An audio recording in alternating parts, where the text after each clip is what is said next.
জ্যান্ত তেলাপিয়া মাছ, এই যে একদম জ্যান্ত ছিল, ভালো করে কেটে ধুয়ে পরিষ্কার করে নিয়েছি। আজকে এই মাছটা আমি একদম অন্যরকম বানাবো। আজকে মাছের টক করব, যার জন্য জ্যান্ত মাছই নিতে হবে। যে কোনো মাছ নিতে পারো, কিন্তু জ্যান্ত জ্যান্ত মাছ হলেই বেশি কিন্তু ভালো লাগবে, টেস্ট লাগবে। মরা মাছ হলে কিন্তু একদমই ভালো লাগবে না। আর তার জন্য আমি বেশি নয়, একটা মিডিয়াম সাইজের আম কেটে রেখেছি। এই যে, এবার আমি মাছটাকে নুন হলুদ দিয়ে মাখাবো। নুন দিয়ে দিলাম আর আমি হলুদ দিলাম। এবার এটাকে ভালো করে মাখিয়ে রাখবো। মাছ ভাজার জন্য আমি কিন্তু কড়াই বসিয়ে দিয়েছি। আজকে জ্যান্ত তেলাপিয়া মাছের টক করব।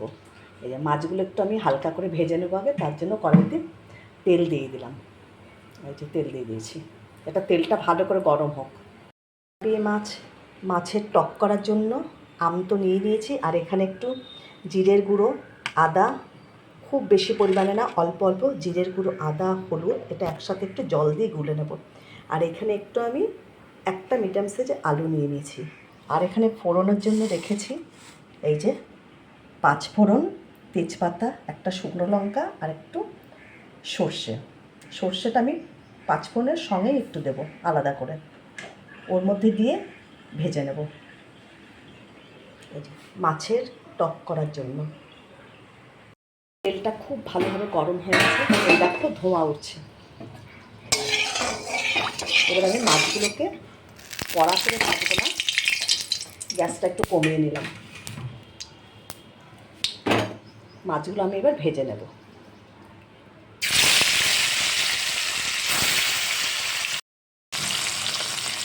একটু হালকা ভাজা হলেই মাছটাকে উল্টিয়ে দেবো। মশলাটার মধ্যে আমি 4টে কাঁচা লঙ্কা চিড়ে নিয়ে নিয়েছি। এই যে এর মধ্যে একটু জল দিয়ে গুলে নেব। মশলার মধ্যে একটু জল দিয়ে দিয়েছি, এবার এটাকে আমি একটু গুলে নিচ্ছি। এই যে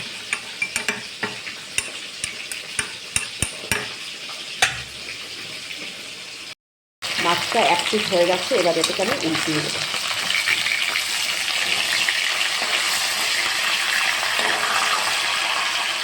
দেখো খুব কড়া কিন্তু করিনি, তেলটা খুব গরম ছিল তো একটু লাল লাল হয়েছে। খুব কড়া করবো না, হালকা করে ভেজে নেবো। মাছগুলো কিন্তু আমার সবই দেখো ভাজা হয়ে গেছে।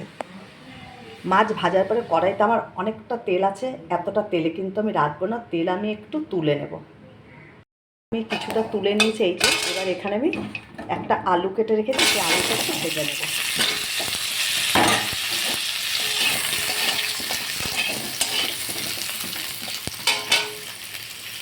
একটু নুন দিয়ে দিলাম, এবার একটু আলুটা ভেজে তুলে নেব। আলুটা কিন্তু ভাজা ভাজা হয়ে গেছে, এবার আমি আলুটা তুলে নেব।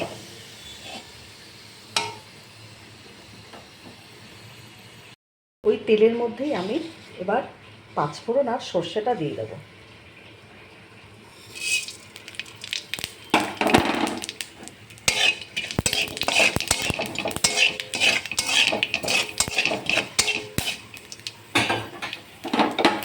তেজপাতা আর একটা শুকনো লঙ্কাও দিয়ে দিলাম। ফোড়নটা একটু লাল লাল হলেই আমি ওই যে মশলাটা গুলিয়ে রেখেছি, জিরে, আদা, কাঁচা লঙ্কা, হলুদ,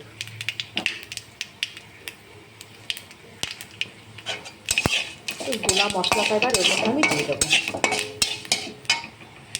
ভাজা ভাজা হয়ে গেছে, এবার দিয়ে দিলাম ওই গুলিয়ে রাখা মশলা। এবার এটা একটু কষা কষা হলে আমি এর মধ্যে কিন্তু টমেটো কিছু দেবো না।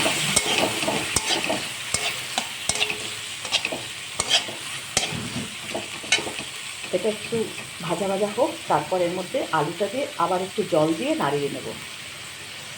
মশলাটা কিন্তু আমার এই দেখো ভাজা ভাজা হয়ে গেছে, সাইডে সব তেল থাকছে। এবার এর মধ্যে আমি আলুগুলো দিয়ে দেবো। আলুটা দিয়ে দিলাম আর একটু জল দিয়ে দিলাম। এবার এটাকে ভালো করে এর সঙ্গে একটু নাড়িয়ে চাড়িয়ে দেবো।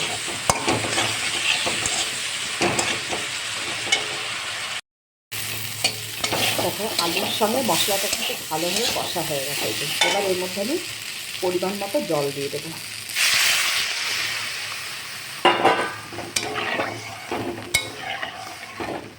আর একটু জল দেবো এর মধ্যে আমি আরেকটু জল দিয়ে দিলাম, কেননা ঝোলটা কিন্তু একটু পাতলা হবে, আমের টক হবে এটা। মাছের ঝোলটা কিন্তু টকবক করে ফুটে উঠেছে। এবার আমি এর মধ্যে মাছগুলো দিয়ে দেবো, আর আমগুলো আরেকটু পরে দেবো।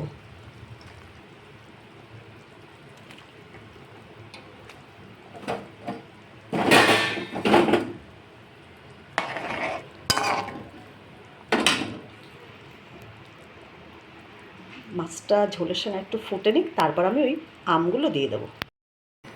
মাছের ঝোলটা কিন্তু প্রায় হয়েছে। এবার আমি কেটে রাখা আমগুলো সব এর মধ্যে দিয়ে দেবো, কারণ আম তো খুব তাড়াতাড়ি নরম হয়ে যায়, ওই জন্য দেরি করে দিলাম। এই যে আমগুলো সিদ্ধ হলে কিন্তু জাস্ট একটা আম আমি ওর মধ্যে মানে গলিয়ে দিয়ে দেবো, আর বাকি আমগুলো সব গোটা গোটা রাখবো। খুব বেশি টক হলে আবার ভালো লাগবে না। এই যে এবার আমি একটু ঢেকে দেবো, আমগুলো তাহলে আরও তাড়াতাড়ি সিদ্ধ হয়ে যাবে।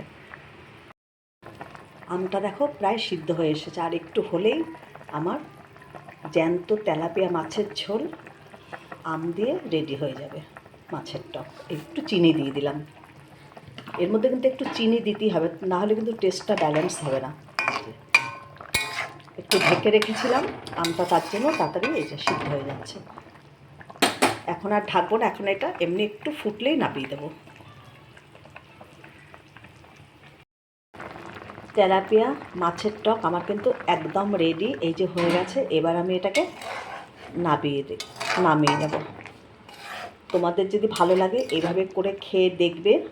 চ্যানেলটাকে সাবস্ক্রাইব করো, লাইক করো, কমেন্ট করো, শেয়ার করো, দেখবে খেয়ে এটা কেমন লাগে।